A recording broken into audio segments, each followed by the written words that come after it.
आनंद आहे तो हा वाघागड मान गावाच्या जवळ असणारे हे वाघागड अकोला शहरापासून 1 किलोमीटर अंतरावरती आहे हे गाव. हे मानचं धरण जे आहे तुम्ही पाहताय या धरणाच्या वरती जणू काही एखादं गँगटॉक असावं तसंच हे बाबा ठोकळे महाराज यांनी ह्या संपूर्ण परिसर असं वृंदावन केलेलं आहे. परंतु इथल्या जागेचं वैशिष्ट्य हे गुप्तेश्वराचं मी तुम्हाला समोर दाखवते.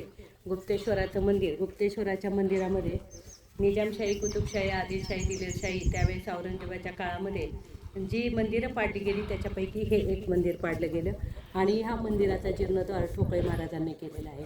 ठोकळे महाराज हे आमचे गुरु आहेत. गेले 15 वर्ष मी या परिसरात येते. अतिशय सुंदर असा हा परिसर आहे. इथे माझ्यासोबत आनंद दादा आहेत, त्यांनी ते सुद्धा माझे गुरु आहेत. ते मला वारंवार अतिशय मग अभंग असतील, ओवे असतील, संस्कृत सुभाषित असेल तर ते सांगण्याचा पटवण्याचा प्रयत्न करतात आणि मनोभावे या परिसराची ते सेवा करतात. मुलांना बालसंस्कार शिबिरामध्ये माझ्या मुलांचे सुद्धा ते गुरु होते. आणि मग मला सांगायचं ही गंगा माता जी आहे, हे मंदिर बांधल्यानंतर कधीच या ठिकाणी पाणी असं कमी पडलं नाही. हजारो लोक येतात, हजारो भाविक लोक येतात.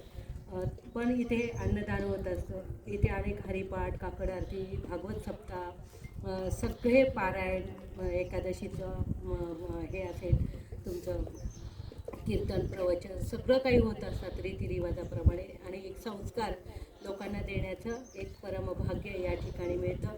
मला सांगायला अतिशय आनंद वाटेल. या ठोकळे महाराजांचं जे मी वारंवार वर्णन करते ते मात्र BSc ॲग्री होते.